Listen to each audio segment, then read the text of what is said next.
SNHell, a look back at Saturday Night Live with your hosts, Matt and Keith. Brought to you by Lion's Den Audio Theater. Like and subscribe to Lion's Den Audio Theater for more Lion's Den goodness. And here are your hosts, Keith and Matt. Saturday Night Live, Season 3, Episode 20, starring Buck Henry, originally aired on May 20th, 1978. Welcome to SNHell. My name is Keith. With me, as always, my good buddy Matt. Hello, Matt. Hello, Keith. How are things, my friend? Things are great. Season finale vibes. I love them. Excellent. With us as well is Mark. Hello, Mark. Hey, how's it going, guys? Things are good, man. We are here. We made it to the end of Season 3. Should be a fun one.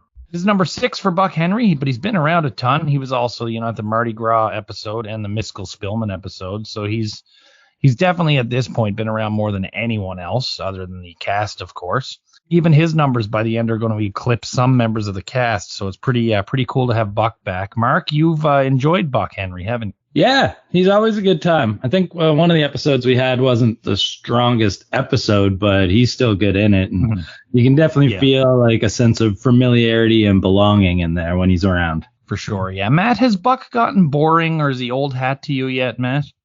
Not yet. They've spaced out his appearances really appropriately. I haven't noticed and I haven't felt that. I was excited to see him back on a season finale. It felt appropriate. Mark summed it up pretty well. Yeah. Now, something that is going to be happening from here on as we run through is future cast members actually being born. And this is the last episode of Saturday Night Live that airs before the birth of Bill Hader and Andy Samberg. Pretty cool when you think of it. Like, this is how far back we are. I mean, these guys have both been on the show, made a huge mark, and they're done and off to other things, right? That's weird. Yeah, it is. Yeah. Yeah, some circle of life shit right there. Yeah, really. Eh? And we got a whole season to go, Matt, till you and I are born. I know. I've been kind of, I was tracking that earlier this week, actually, looking at the broadcast date and wondering when we come along. Yeah, we're between season 4 and 5. So, yeah, we got a year. So the musical guest for tonight is Sun Ra, and boy, will we talk about him. Ready to jump into the show, lads? Ready. All right. We have a disclaimer. We haven't seen one of these in a couple of weeks. This one is The Boy in the Plastic Pantsuit will not be seen tonight. And that's a parody of The Boy in the Plastic Bubble, the John Travolta movie. This one didn't have the bite. I think these have kind of lost their luster for me. Although there might be an inside joke there because it's been reported that Travolta was supposed to host this season but hadn't. So, this one didn't make me laugh, but it was there. Did Travolta play the boy in the plastic bubble? I think so. I know Brian Doyle Murray played the Bubble Boy's father on Seinfeld. Yes. So we go to the cold open. Richard Nixon is hawking his book. It's Dan Aykroyd, of course, comes out as Nixon, comes to a desk. He says everyone hates him so much they aren't buying his book. Dan shows a T-shirt saying don't buy books from crooks. That's the one he wore at the end of the Richard Dreyfuss episode. He talks about when he lost the California governorship, that the people wouldn't have Dick Nixon to kick around anymore. So he says, come buy the book, and you can have that to kick around. And he literally tells people to, give the book a boot.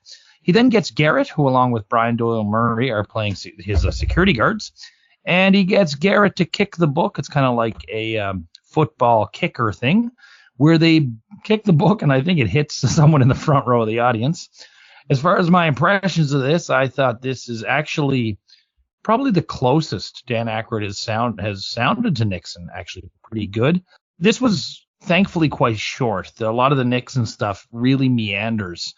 And it seems like they've been trying to recapture some of that Nixon's Final Days sketches from season 1.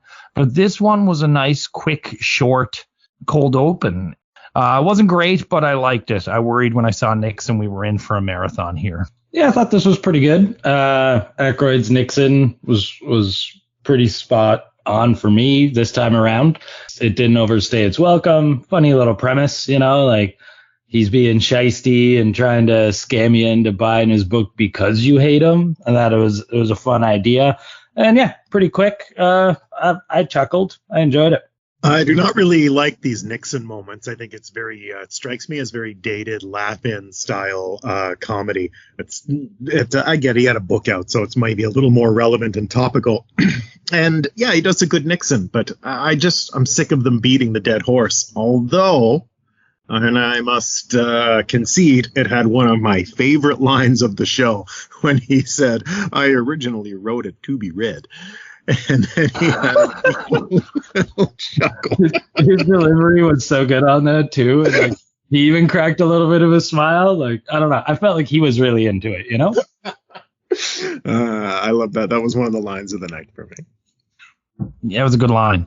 We now go to the monologue. Buck is happy to be back for the season finale. He says he's often asked to be back on SNL because SNL accepts the fact that they get a bit of class from his appearances. And he mentions he's been working on Heaven Can Wait and talks about how he's been getting close to Warren Beatty, James Mason, and Julie Christie. Then we get the sort of Chiron text crawl going up that we've seen for Buck. We see it for Garrett too. And it's saying that Buck doesn't know any of those people and might not know why he's actually there hosting. They say his career is done. He's having a midlife crisis. He lives alone and in a small apartment that has no furniture, only magazines and a telescope. NBC believes that some things are more important than a ratings war. So rather than get a big name, they're making Buck feel like he's still important. They ask everyone to, if they see Buck, to wave at him and treat him as if he's a big star, And I think they imply that that's what Warren Beatty does. The crawl is old hat. For some reason, it still works excellently for Buck. I don't know what it is about his delivery, what he looks like, his demeanor, but the personality that they have created for him, the characteristics with the, creepy guy in his little apartment with his telescope and dirty magazines, really funny. They made Buck slightly more depraved. I really liked it. I thought it was great. Yeah, this really fits with the persona that, and the relationship Buck has with them. And, if it was someone else, maybe this would have seemed cruel or inappropriate how much they piled on. But with Buck, it just fits. There is something to him and his presence and delivery that, like, you can tell he can take a joke at his own expense and likes to lean into that. And this was fun, and it definitely felt very developing the relationship they have with him. Like they're so comfortable that they can kick him around this hard. And I don't know, there's something kind of nice about that in a weird way.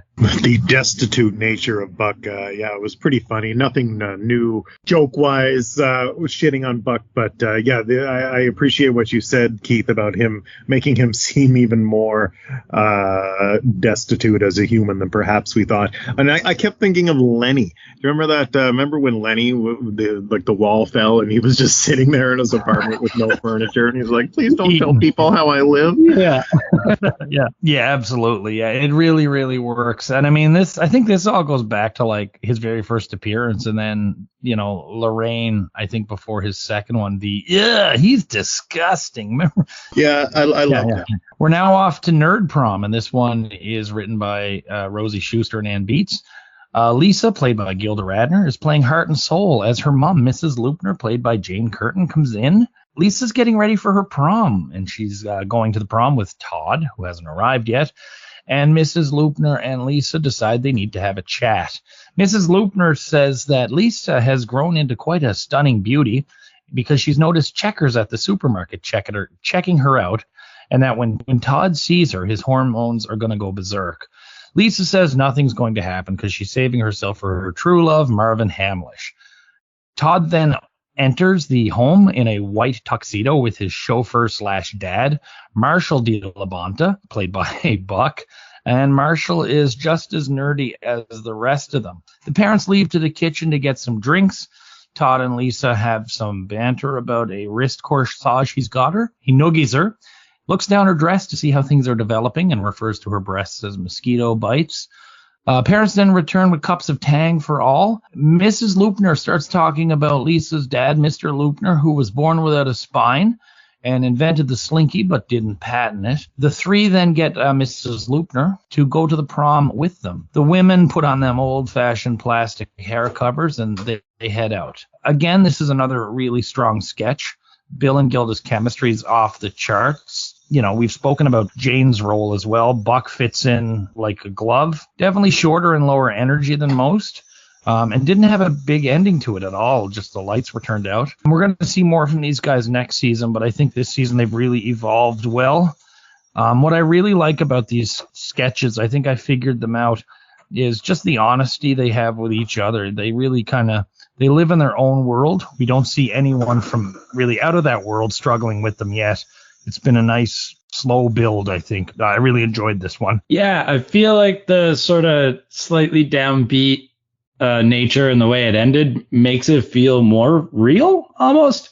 There's something about this that's so charming. They're a little over the top as characters, but the way they play it so honest, and the chemistry and like you said, Buck fits in perfectly here. They couldn't have found a better person. The way he's like tugging at his pants and like picking at his nose as they're going on. And yeah, I had a lot of fun with this. It was very charming. And, you know, there's some good laughs too, but something about the relationships in the world that these characters have feels very genuine. I don't think I liked it as much as you guys. I think the nerds are getting too much airtime for me lately. We've spent, it almost feels like a little sitcom that's kind of been running through the episodes of the show. I mean, I like it okay, but I also... I don't know. I was a little weary of it when they rolled them out again. I do think Jane is great as Mrs. Lupner.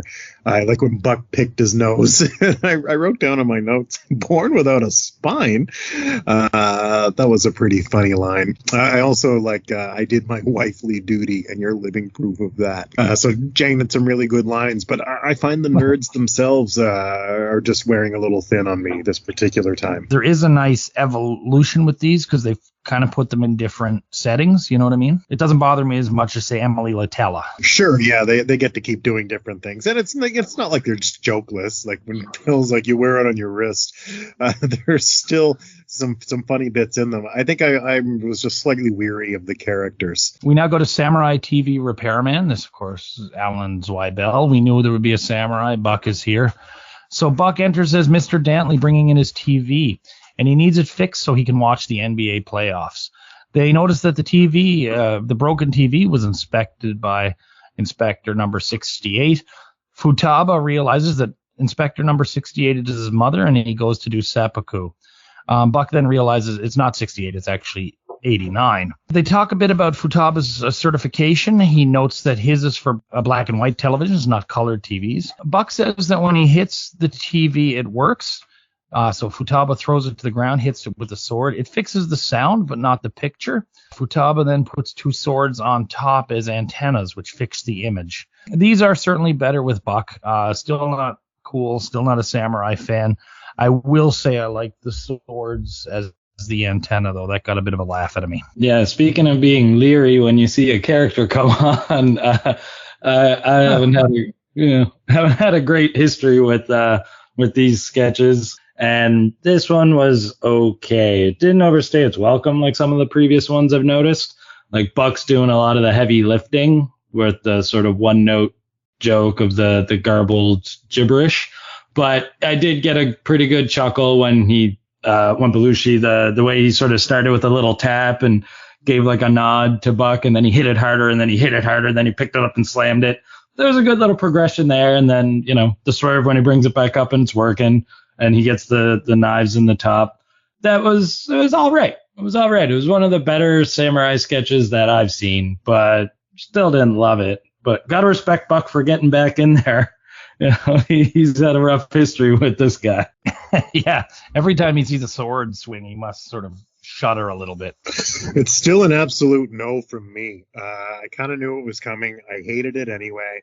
I knew they were going to roll it out for Buck, and I don't know, especially right after the nerd characters, I was really getting the sense that, okay, you know what, this is that age, that era, that the golden era, or whatever the hell you called it earlier, Keith, where they're going to be really cementing these characters that become iconic for the show, and they're going to start quite frankly, leaning on them quite heavily. Not leaning necessarily in a bad way. I mean, they're popular, so of course you're going to keep rolling them out, but they're also going to use the shit out of them.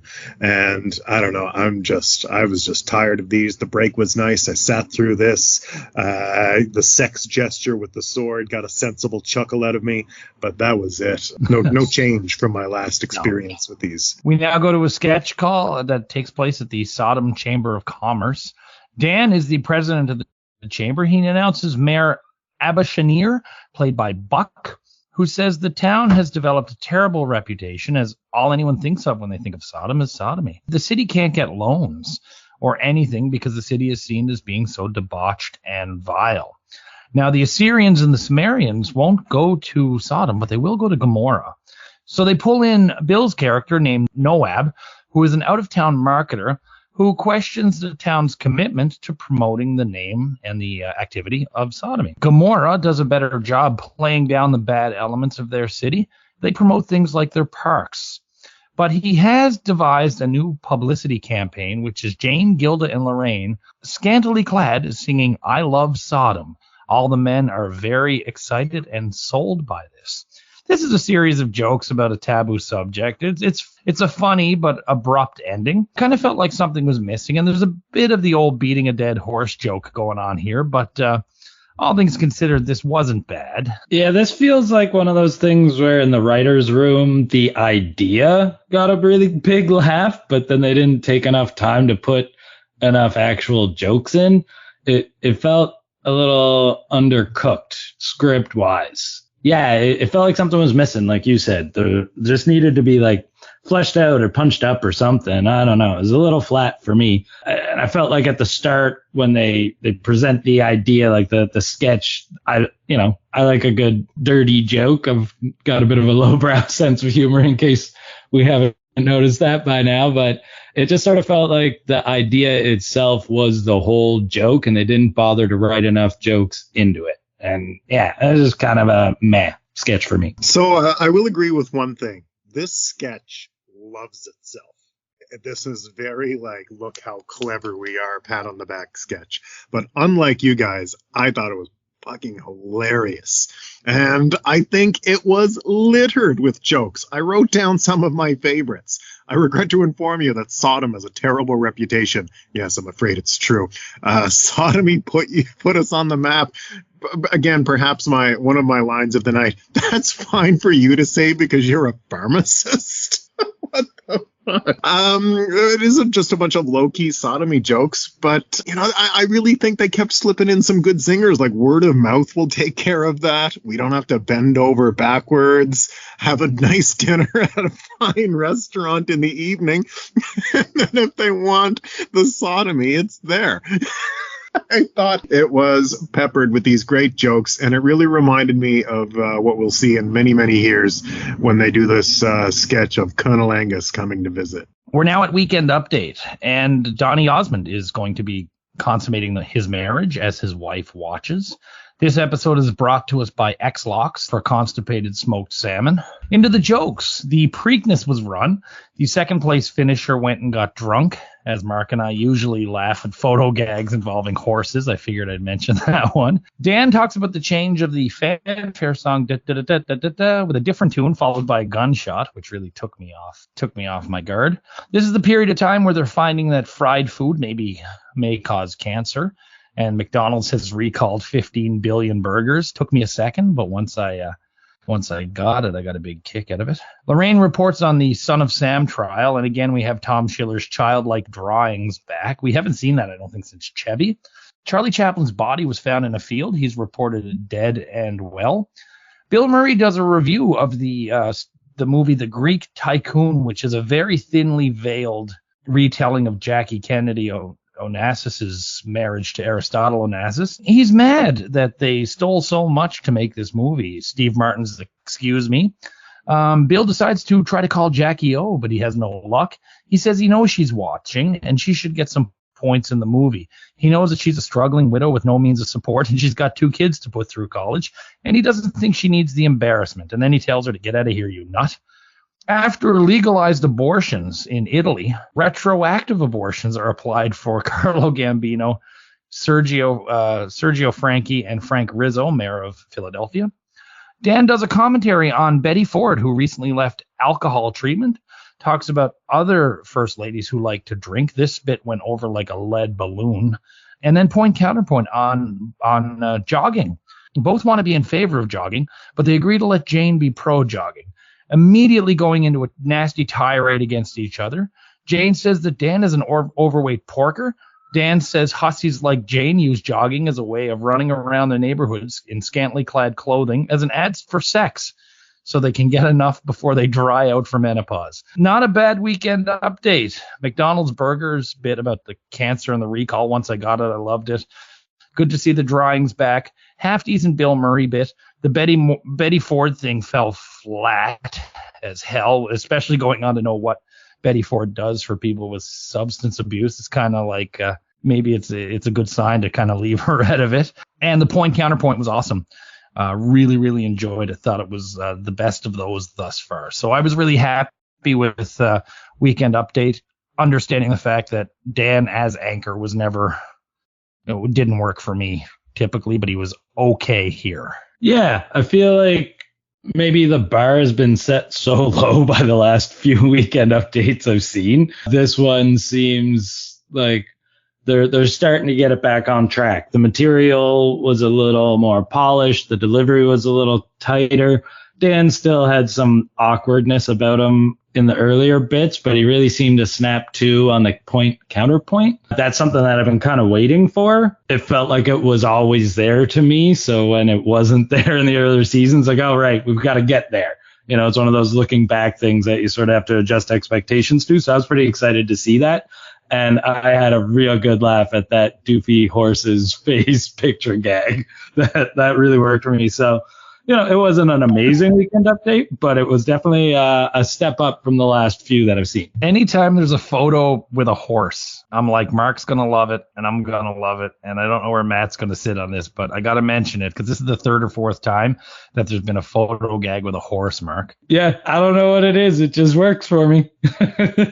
I think you made a very good point, Mark, about the bar just being so fucking low for these weekend updates. And I think that's really the only reason. Like, don't get me wrong, I didn't think this was a good one. I thought it was pretty middle of the road. But I think I only thought it was middle of the road because the bar is so low. I have no idea what's up with the sunglasses. The Berkowitz jokes were probably a little touchy around the time. I continue to be disappointed that Lorraine dropped her weirdo space cadet correspondent character, and now she just plays it straight. I didn't love Bill's segment, and the counterpoint was pretty good. I don't think it was my favorite one I've seen. To me, this was just kind of the usual weekend update grind. We're at the end of season 3. Dan Aykroyd steps down from the weekend update desk. This was his last episode as anchor. Sweet.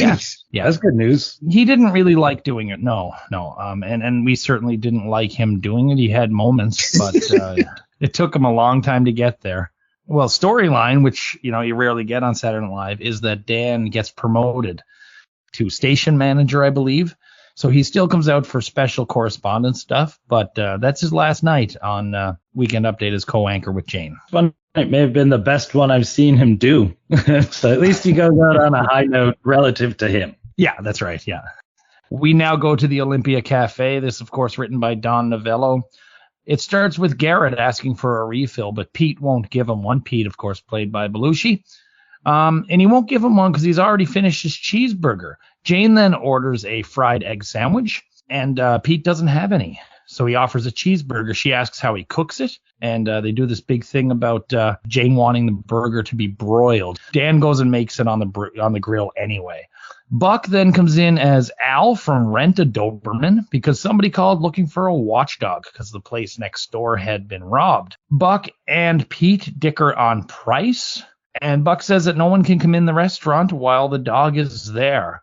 Gilda notes that Bill's character Nico sleeps in the back. So Pete fires Nico and kicks him out of the store, and we can see a very sad Nico looking in through the window between the faces of Buck and Pete as they dicker on price. When Pete hears what the price is going to be, he then brings Nico back. Buck says he'll see what he can do. Pete then kicks Nico back out. When they finally can't agree on a price, Nico's brought back in. Jane notes that her cheeseburger wasn't broiled. She wants a Coke, And Pete tells Nico to go get her a Pepsi, and he whips Nico with a towel. There's some funny bits here, but this was kind of weak altogether. I don't know if it was the banter wasn't working or what was going on here, but there was hardly any reaction from the audience. I found a couple of things kind of funny in here. I really liked Sad Bill looking through the window. I did like the bit about you can't get your bottomless coffee because you finished your food. There were little bits and pieces in here, but this was definitely, for me, the weakest Olympia Cafe I've seen yet. Yeah, I feel like this is one of the first SNL sketches I ever saw. I don't know if they were just rerunning the show and this is all I saw from it.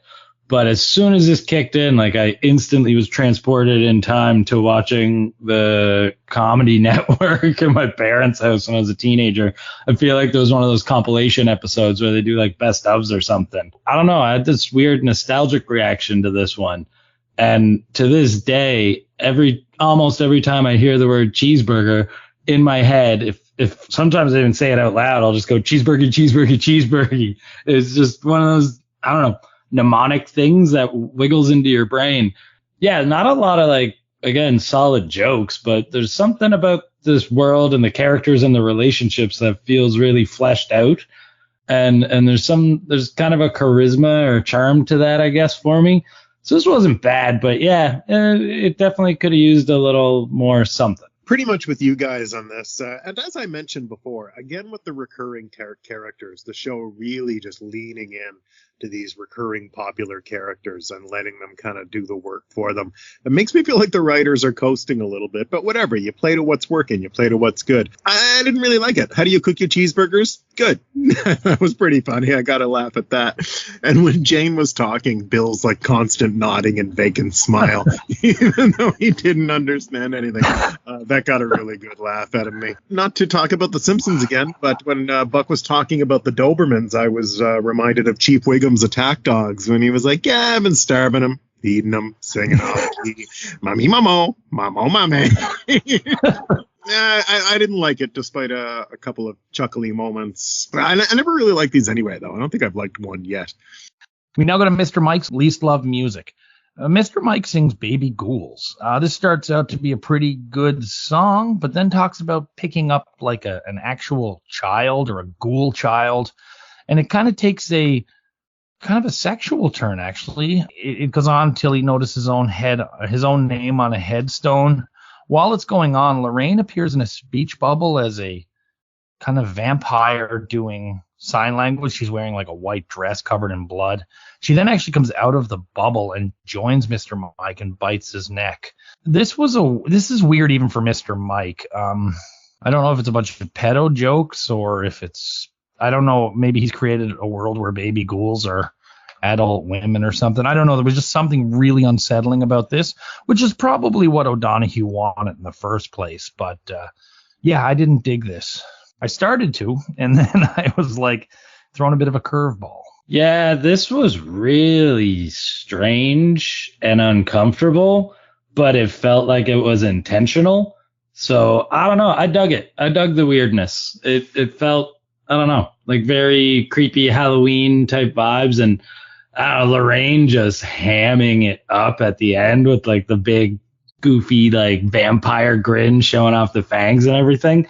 Felt like it was supposed to be weird and uncomfortable, and I think they nailed what they were going for, and it worked for me. The first thing I wrote down was Mr. Matthews' least loved music has pretty much been featured weekly on Saturday Night. I didn't really find this super funny. It sure looks exactly like late night 70s TV should look. There's the aesthetic about it, the fuzzy filter. I thought it looked incredible. But then he starts saying, look out for the prepubescence of the baby ghouls. It's like, what the fuck? Too far, Mike. And that's where I kind of got off the boat. But my last comment, and I've said it before, I'll say it again, and I hope to say it more in the future. Lorraine missed her calling as a Scream Queen horror movie actress. She is incredible. Lorraine was awesome. I didn't say that, but yeah, she was fantastic in this. This is the end of the line for Mr. Mike. He will come back for a few spots here and there, but he leaves the show as head writer, and we don't see Mr. Mike as a even semi-regular again on Saturday Night Live. This one might hurt, Matt. Yeah, it was just I'm a little shocked that you said that. Very end of an era. So, is there a story about how this went down? Was his contract just up? Do you have any insights? He was done. He was done. I do have a bit, but down the line, I want to do a Mr. Mike episode. Okay. Certainly want to recommend again Dennis Perrin's book, Mr. Mike. He's gone off to do something else that we're going to watch soon. And he does come back to the show, makes 2 returns, I believe. 1 for sure. But yeah, it's the end of the line for him as a regular. And you're right, it is the end of an era because the creative forces behind season 1 was the trifecta of Lorne, Chevy, and Michael O'Donoghue. That's I'm really and you know what? This is kind of the excitement for me in doing the show is to kind of getting to watch these changes occur. And as we approach our first major cataclysmic change, I just find my anticipation grows. Yeah, it's coming. It's coming. But this one, to be honest, I do think of this one sort of as one of those big ones, you know. He was such a force behind the scenes, especially 1 and 2. Season 3, it seems like he's kind of been disappearing a little. We don't see as much of him.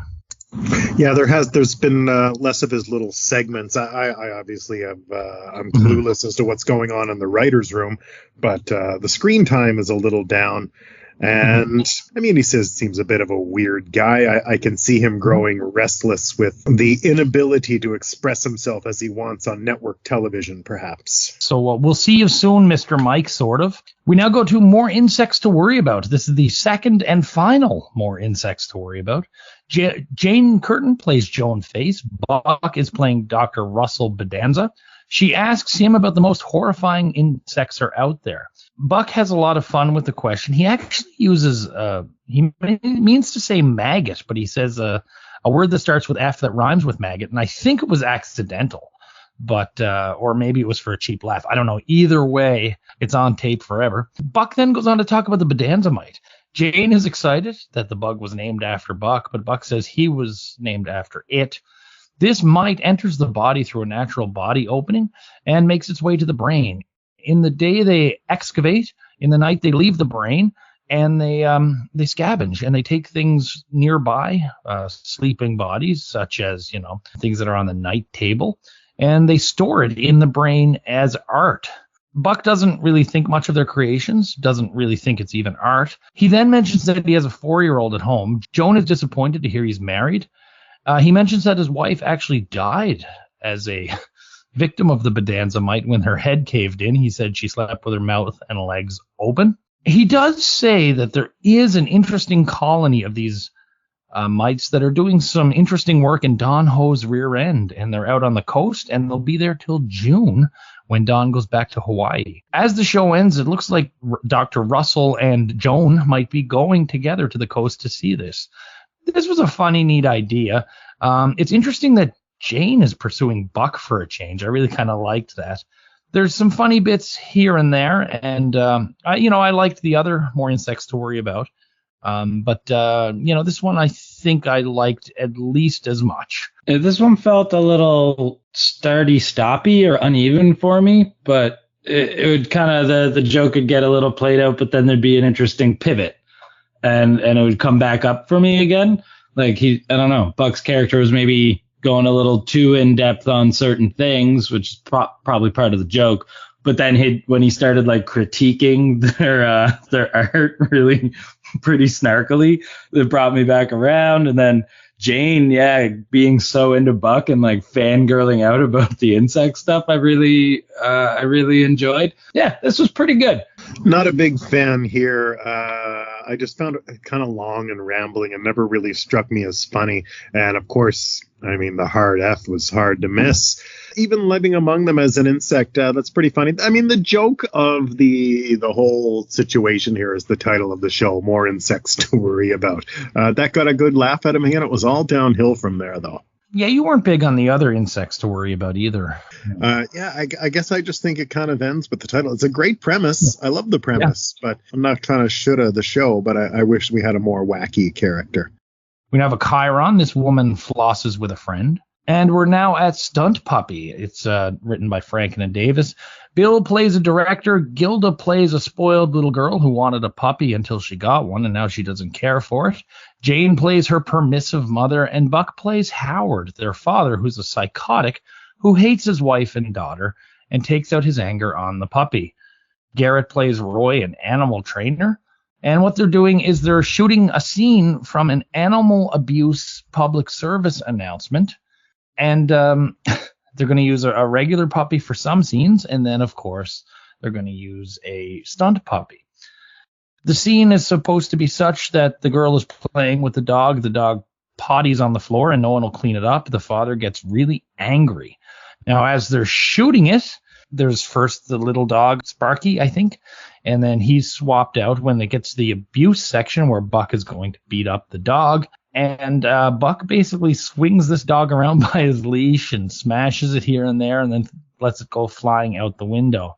It is quite obvious that this is a stuffed dog. Lorraine is making yelp noises off stage. Yeah, just a lot of fun here. I got a big kick out of it. It wasn't as good as Stunt Baby, but my God, Buck and Bill in particular were excellent in this. Really got a big kick out of this one. Yeah, there were some good character moments with, the behind the scenes, Bill being the over the top schmoozy director guy and them sort of patting each other on the back as the creative professional types, great work, babe. And just this big goofy, I don't know, acknowledgement from Buck where he's really proud of himself with his phenomenal acting or whatever. So there's a couple of good moments like that throughout, but it does feel like a little bit of a long wind up for a little bit of a cheap gag. I still laughed. Don't get me wrong. Really well put. Long wind up for a cheap gag. I like Bill's director character.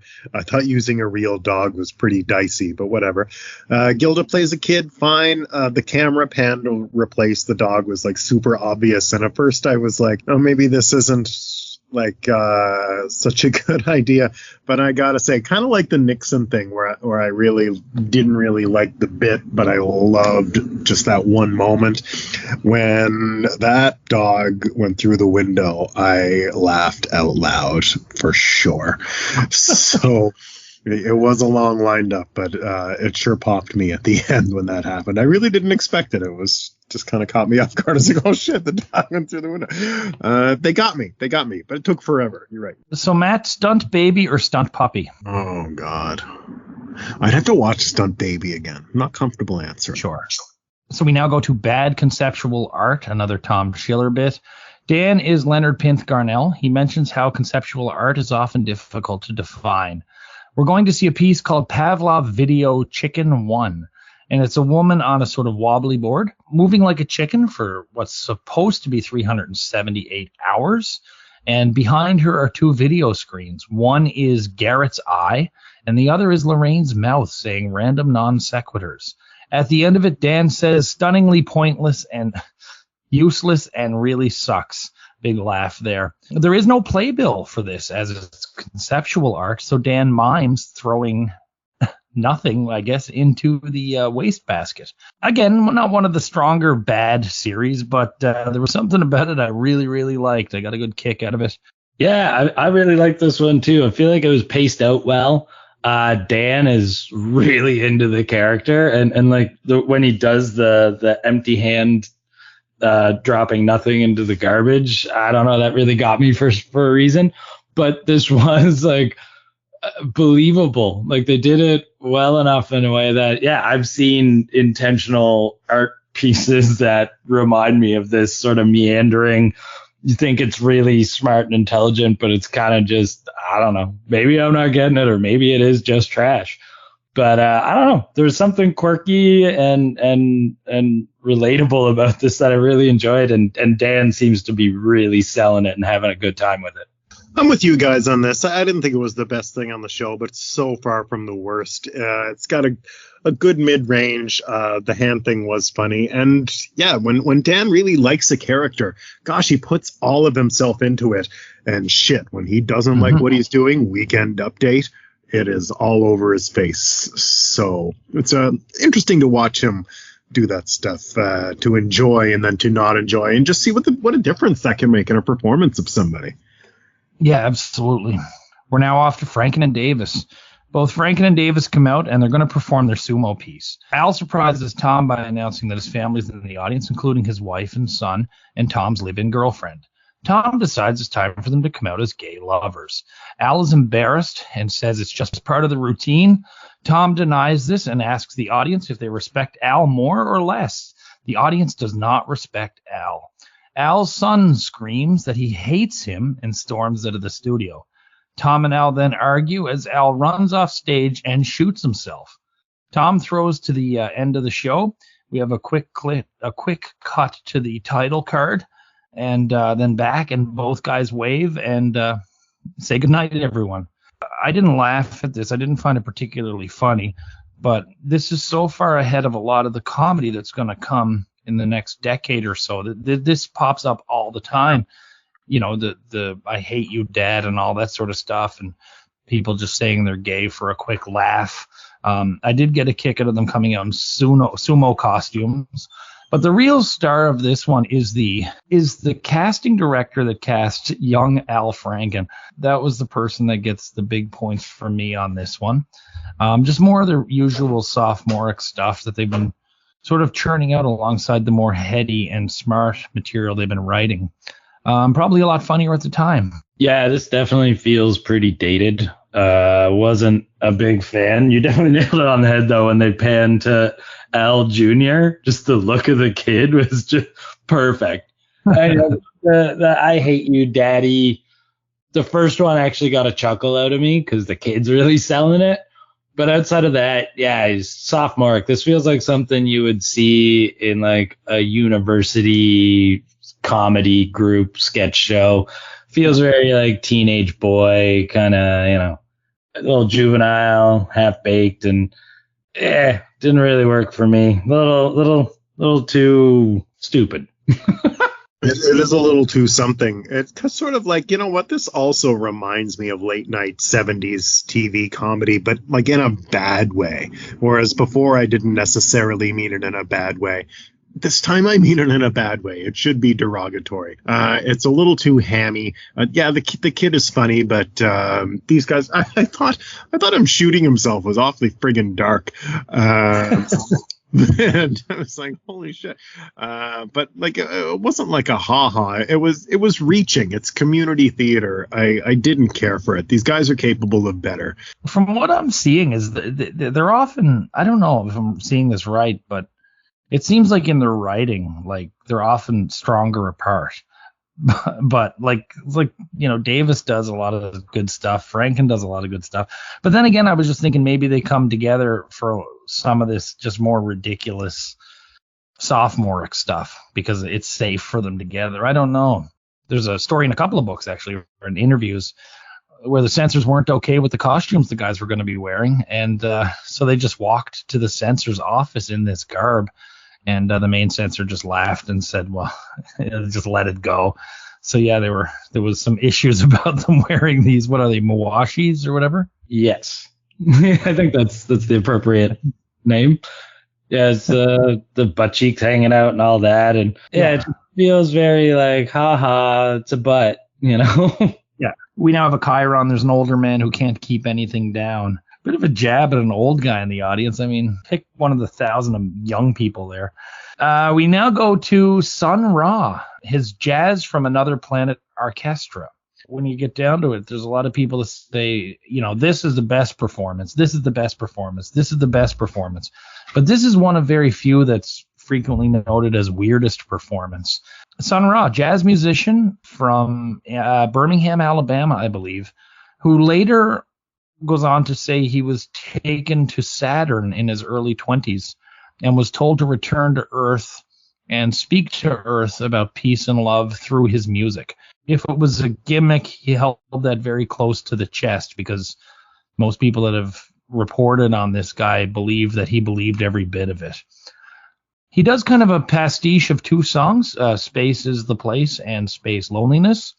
At first, it's really just a lot of really sort of weird noise. I don't know if it was organized. It's basically people just making noise with their equipment. Two female dancers sort of dancing around. Sun Ra then sings and sort of chants musically with a crystal in his hand. He then sits down. It goes into a bit more of a typical jazz bit. The song was still continuing as the show went to commercial.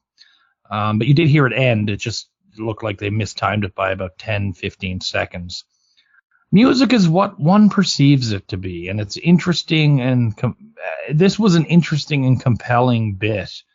And I did like the more traditional jazz elements to it. I'd be lying if I said I understood what this was. I didn't get it. I'm kind of glad that this obscure, non-traditional act got on the show, because it's definitely not what we've been seeing. I don't know. It seems weird that it was like the season finale. For this artist, I'm really more compelled to learn about the guy than I am to buy one of his albums. So I don't know what you guys are going to think of this Sun Ra performance. It was definitely strange for me. Yeah, we've definitely had a recurring theme of things being too safe or too boring, or you know, there's been a very present problem with how I've perceived, at least, the way they book these musicians. This is definitely not that. So it's kind of refreshing to see something kind of out there, different.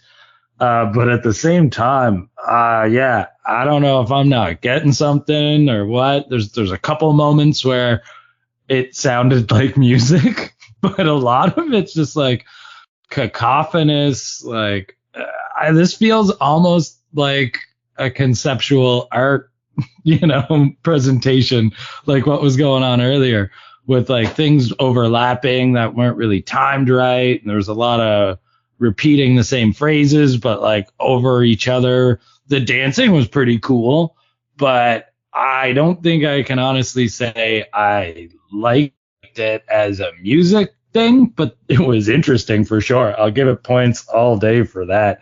It was something. It's like time travel exists, and there is somebody relevant that hears everything I've had to say about the music, and they travel back in the year of our Lord 1978, and they're like, hey, for the season finale on 3, let's fix all the shit that guy was talking about all at once. That's how I feel about this performance. Maybe Sun Ra was from Saturn, and if anybody can travel through time, it is Sun Ra. He's on my algorithm. I believe he's alive. Spotify still, if he's not alive, Spotify shits out his re-releases on my release radar every Friday pretty regularly. I like jazz music. Yeah, that's right. I like jazz music. Jazz schmaz, as Bruce McCullough said. But you know what? I was into it. I think I get it. I mean, good God, how many times can you watch a fucking 31-year-old man play a piano?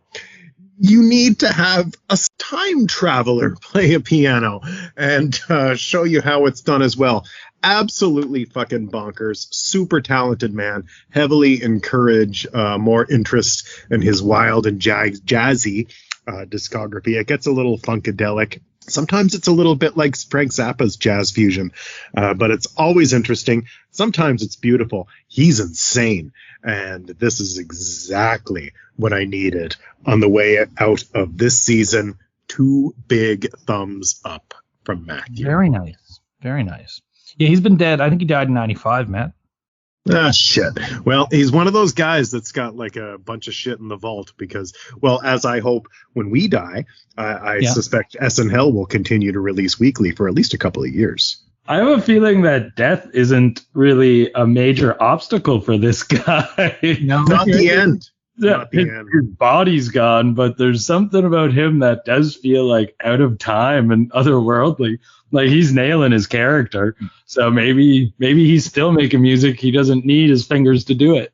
He's still touching someone. And not like Mr. Mike. Yeah, the Baby Ghouls, I was going to say. Yeah. Oh, no. Yeah. Now, I was watching this and I said, I really don't like the music, but this isn't supposed to be just about the music. I know what you're saying a little bit, because it's obviously such theater and it's such pomp and pageantry, but I also, I mean, I'd rather listen to this than Just the Way You Are. When like this first started and they're making all sorts of noise and like sort of trying to come together in the song at the very beginning, it's like, I'm not sure what this is, but I bet you Matt's gonna like it because this is a refreshing change. It's not a white guy with a guitar again singing about being in love or getting broken up with. It's not the boring shit we've been putting up with. It felt to me like maybe a slight overcorrection, but I figured you were going to come, you know. I was like, okay, we've gone way to the other end of the spectrum here. Can we get something a little more in the middle?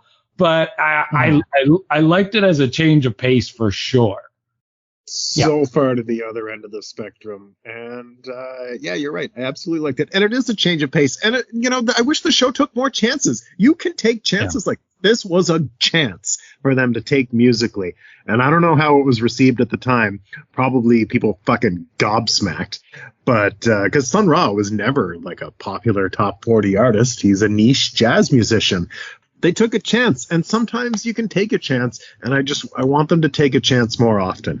Incidentally, I watched one of these shitty Watch Mojo videos on YouTube today, the top 20 worst performances in Saturday Night Live history. This is not on the list, but Eddie Money was, and I dug that performance. And now we go to the good nights, and Buck says they'll be back in the fall, or they won't. And Dan holds a custom leather bag made for him by a gentleman named David Merlin, who made a lot of his motorcycle stuff. And then Dan goes on to be sort of a benefactor, I guess. I think he builds the guy a whole leather shop because he liked him and liked his work. Just goes to show you how good of a guy Dan was. Anything jump out at the good nights for you fellas? No, nothing in particular for me. I found when Buck said or not, that felt weighted. It felt like he knew something. I don't know why. It just jumped out at me like, oh, feels like someone's leaving. And then when you brought up earlier that Mr. Mike was leaving, immediately my head popped to the goodbyes. And it's almost like him and Mr. Mike maybe had a chat over a cigarette or something. Maybe. And, I don't know. It felt like that stuck out to me when he said it. But I don't know the history all that well because this is well before I was born. So as soon as you mentioned that earlier, that popped into my head. Yeah, we do have another departure, too. Marilyn Miller, who did the lunch counter sketch and a lot of the more serious sketches we like. She's on the way out the door. Lunch counter sketch is one of the realest sketches the show has ever given us. She did the Judy Miller one. She did the one with Belushi and Sissy Spacek. She did the van one with with Aykroyd and Shelley Duvall. And did the two with Gilda as the little girl, also contributes to Nick the Lounge Singer and the Festruck brothers. Just, a huge loss there as well. I'm sure we'll start to notice. I mean, if Mr. Mike is stepping down and now all of a sudden she's gone, like eventually you're going to be like, oh shit, you're going to start to notice these absences in the show, surely. I'm not going to lie. This one kind of felt a little more like what SNL is going to be later to me. Like it felt a little more like it's starting to solidify as what it's going towards. And maybe those like more weird or esoteric writers are backing away at this point. And that's part of what's going on with the vibe change. Well, some of what you're saying is absolutely what's going on. Now they're not leaving for this reason, but the folks like Franken and Davis are becoming more prominent, and they're certainly more, not regarding quality, but there's certainly more run of the mill what we come to accept as sketch. You know what I mean? Yeah, and like the recurring characters and sort of some like sitcom-y type vibes and fleshing out worlds, it seems like. Yeah, absolutely. So rating the host. I thought Buck was great as usual, but the material was just not there for him. Still my favorite host, although we have had some really good ones this year. Buck's body of work is yet to be topped. But yeah, Buck was good. Material not there for him, though, I thought. He was all over this episode. He was in so many of the sketches, and it was good to see him used a lot. And I think they did use him pretty well for the characters he was playing. But yeah, some of the stuff was spotty, but also, though, like his characterization in the nerd sketch as the dad was fantastic.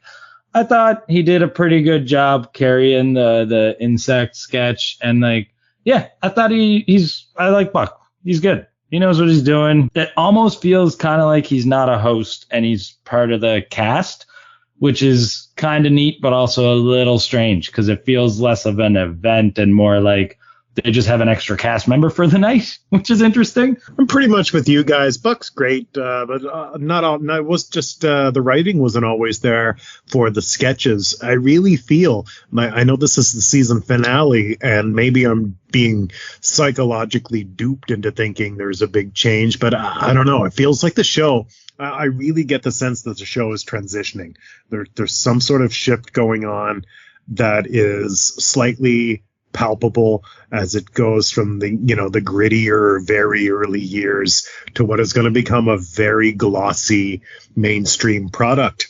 And I think we're witnessing that kind of awkward gestation period before that really arrives. It's fascinating to watch. Music. I didn't get it. Like, I really love performance art if it's done well, and I thought this was well done. Interesting take on music, unique persona, but I don't think Sun Ra was what I wanted tonight. That being said, like, I might not listen to much of his music, and then I might get more interested in what he's doing when I know more about him. Very compelling, interesting human, but I don't know if the music was for me. I'm probably not going to be checking this tune on to go for a walk or, get me pumped up for an exercise or something, but fascinating, really refreshing as a new thing. And like Matt was saying, they took a chance, and I really appreciated that. And I don't know if I need to watch it again, but I was paying attention when it was going on, trying to figure out what was going on. As music, not my favorite style. I mean, I'm not trying to sound like a pretentious D-bag, but I mean, I feel like I get it. I think I get it. It's wild outer space jazz music, and I dig it. I thought it was one of the superior performances of the season. You know what? I was thinking, like, odd placement to just have this at the end of the show. This fucking ends the show, though. You can, like, what do you do after that? You don't really do much of anything. That was a question I forgot to ask. I was going to ask, what you thought of the placement. Very strange. But good. I liked it. I've seen them do this before, and it is jarring, even when I like the performer. One thing is, it was perfectly placed. You're not coming back with a samurai futaba after this, No, and nor should you. I was on this outer space trip with him, and I dug it. And yeah, maybe I don't put it on for a walk, but sometimes I like to have a weed cookie and go to the Walmart and just hit the aisles, and I'd sure listen to it then. Very good. Yeah, I noticed, like, it was starting to feel like, oh, we must be getting deep in. Where is the music? And then it popped in, and partway through, I was thinking, oh, maybe they bumped it to the end and only gave them one song because this is a mess. This doesn't make sense. This seems like they got there and they're like, ooh, what did we get ourselves into? But then as it progressed and I got a little more like drawn into it, especially when the dancers hit, something about the dancers really got my attention. And as we got more into it, I was like, oh, okay, no, they just know they cannot follow this with anything. This has to be the end. There can't be anything after this, right? And then, like, even when they like cut to the still picture of Buck, like they're about to wind down, and the band just won't stop. And I was like, okay, there's something weird going on here, but I'm here for it. I wonder how many people have hated Sun Ra for the last 50 years because he thought it was him that did Baby Ghouls. Oh, my God. All right, fellas, what was the worst sketch of the night? It was a samurai, dude. It was that fucking samurai shit that they rolled out just for Buck, just because it's old hat. Because, Buck's here. Let's do the samurai sketch. It was a waste of time. They don't got to be so lazy. yeah, Buck is really ingrained in the cast well, but they didn't write a lot for him to do this evening. They could have done him a little better, and rolling out a tired act because he has been able to carry it previously. Not that I think people in 1978 think Buck is fucking carrying a John Belushi sketch.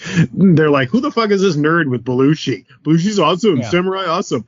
Not that I also think that everybody in 1978 is a frat boy. I don't know. That was the worst sketch of the night for me. No laughs, lazy writing, poor characters, zero. I almost want to agree with you there. I got one laugh out of it, but for the most part, it fell very flat.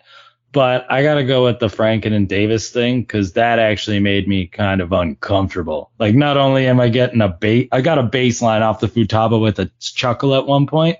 This one brought me down. Felt like out of place, too. Like, it felt like I changed the channel from this network show with all this attention and work put into it by talented people, and all of a sudden I'm watching like some kind of community theater comedy shit, and it just, I don't know, did not dig it. Field was wide tonight, lads.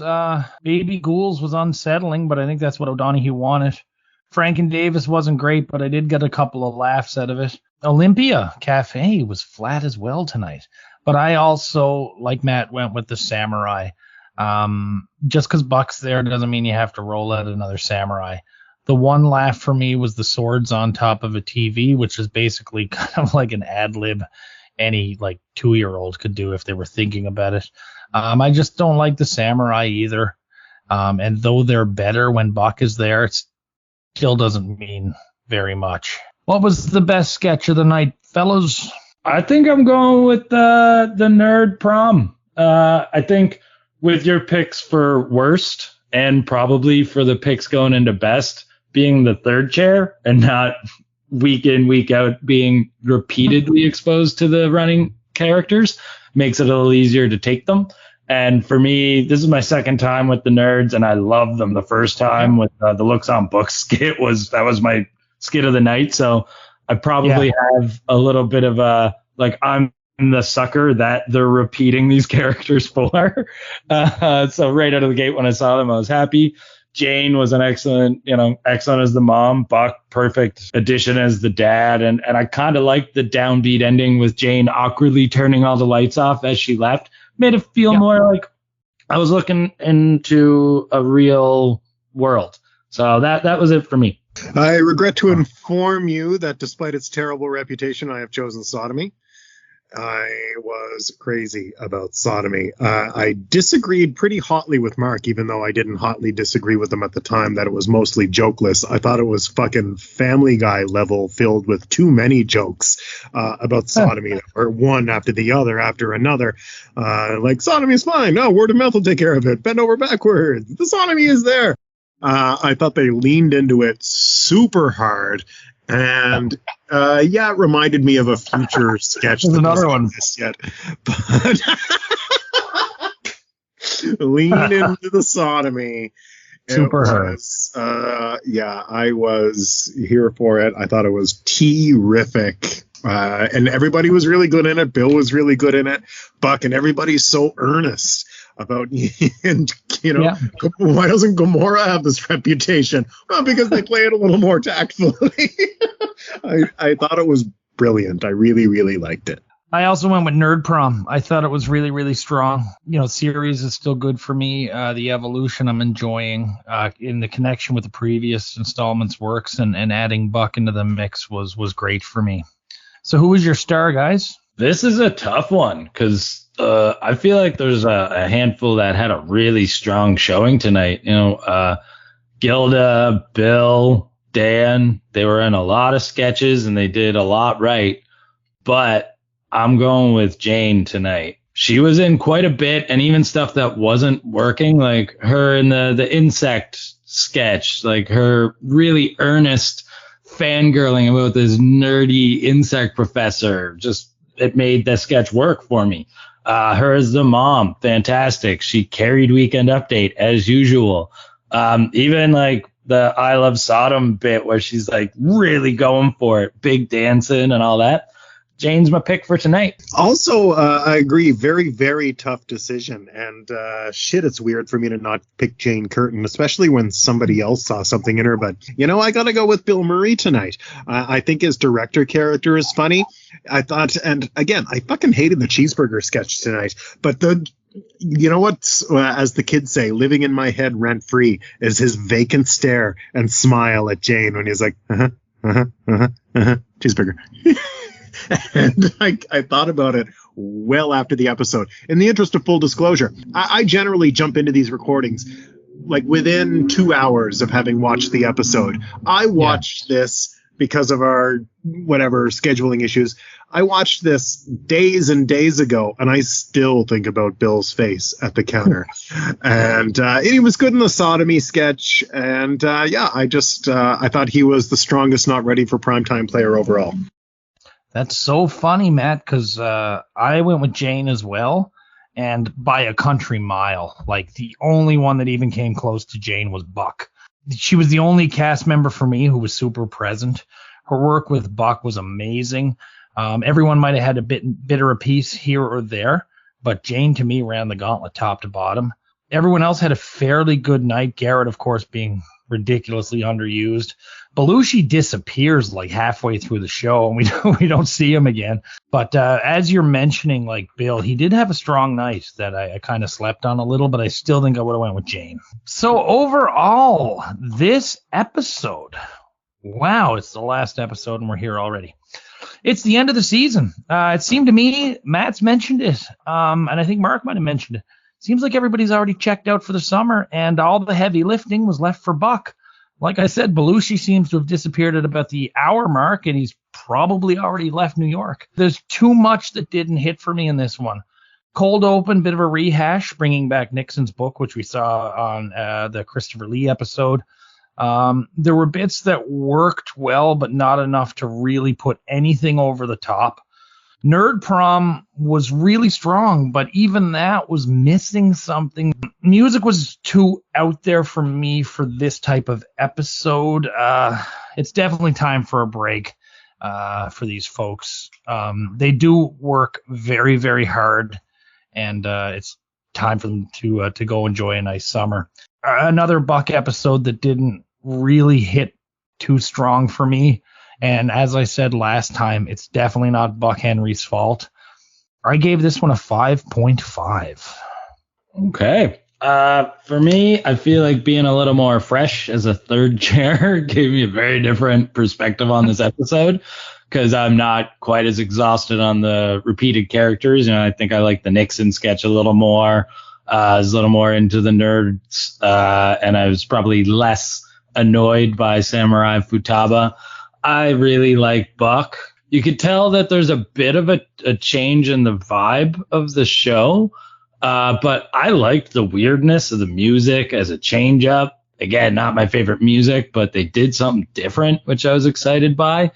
And I didn't really find outside of the Franken and Davis thing there was any major drops. There was some flat stuff, some stuff that didn't quite get me, but not like outright bad. So I'm actually going to go with a 7 on this one. I thought it was interesting and kind of a little refreshing in some ways. And I had a couple of really good laughs, and I didn't really check out all that much. I like to hear that, Mark. Totally fucking interesting episode. I feel so many interesting ways about it.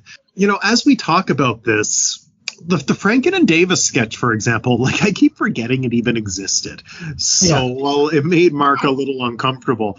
And I do remember that all I keep thinking about, Al Franken shot himself on live TV, which is not true. But that's just what my brain replays as a memory. So I try to take a look at the big pillars, like the host, the weekend update, and the musical guest. The host is great. The musical guest was great. Weekend update was mid. And what was my favorite sketch? Of course, I loved the sodomy. So there was a heavy reliance on recurring characters, but I appreciate and understand the show leaning into really popular figures and really playing off their success. Because, I mean, why wouldn't you? Like in season 1, Chevy Chase was clearly the star of the show. You lean into that. You've got a bunch of hit characters. You lean into that. So I'm not trying to hate on that. As much as I didn't like Weekend Update, again, I keep forgetting about Franken and Davis, other than Franken is dead. And I didn't like the cheeseburger sketch, but that had a redeeming thing. Everything I liked, like the bug thing had the title. Everything had something that was just redeeming enough. And Buck was there, and it was certainly memorable. I give this episode 6.5 out of 10. Well, now, let me see here. Cranky ass Keith brings things down. Come on, cranky ass. Let's see what's going on. So I gave a 5.5. Matt gives a 6.5. Mark gives a 7. That averages it out at 6.3. The Internet Movie Database gave it a 7.2. We're closer than our usual exchange rate, which I'll have to evaluate over the summer. IMDb ranks this as 12th of the year, 281 of all episodes to date. So I don't know, guys. Does that seem low to you? Does it seem high? It's about right for me. Actually, I'd drop it down a few points if I could. But what are you thinking? The ranking, like, overall all time is like such a mystery. You could say any number there, and I would never have any context for it or any really mental capacity to understand it. And you know what? To be and that's permanent.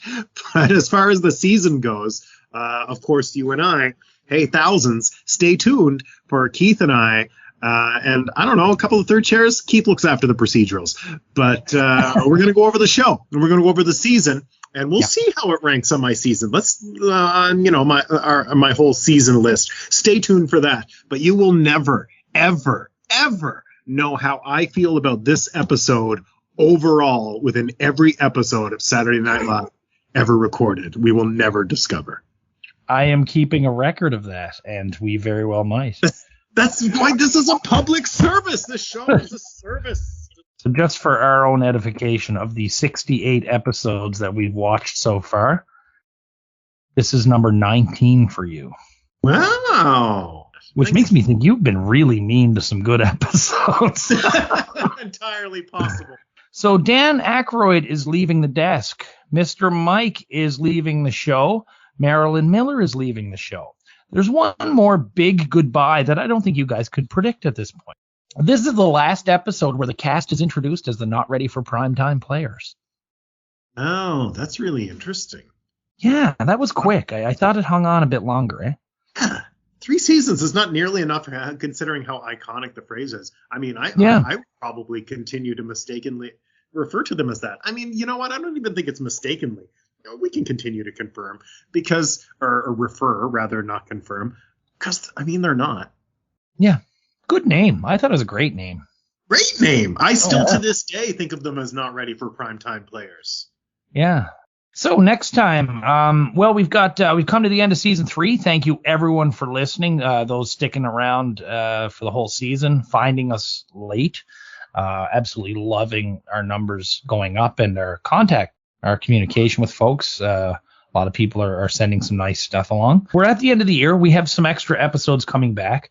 We're going to be chatting. We've got some third chairs coming in, and we're revisiting some of the best ofs from season 1. We're going to go through some of the works of Gary Weiss, who has left us this season. Matt and I are going to talk about a couple of movies, and not just random movies. They're connected with the show. And we'll be doing our year picks, and then we're off for season 4. What do you think, fellas? I'm excited to see what you guys have coming up. It's always, it's great going through the year and getting to be a part of the episodes, but it's also fun when you get to the end of the season and see what, different things you come up with to sort of flesh it out and add a little, variety and spice in there. Yeah, well, thanks so much. We'll be back in about a week with one of our special episodes, but until then, we'll be avoiding the Baby Ghouls here in SNHell.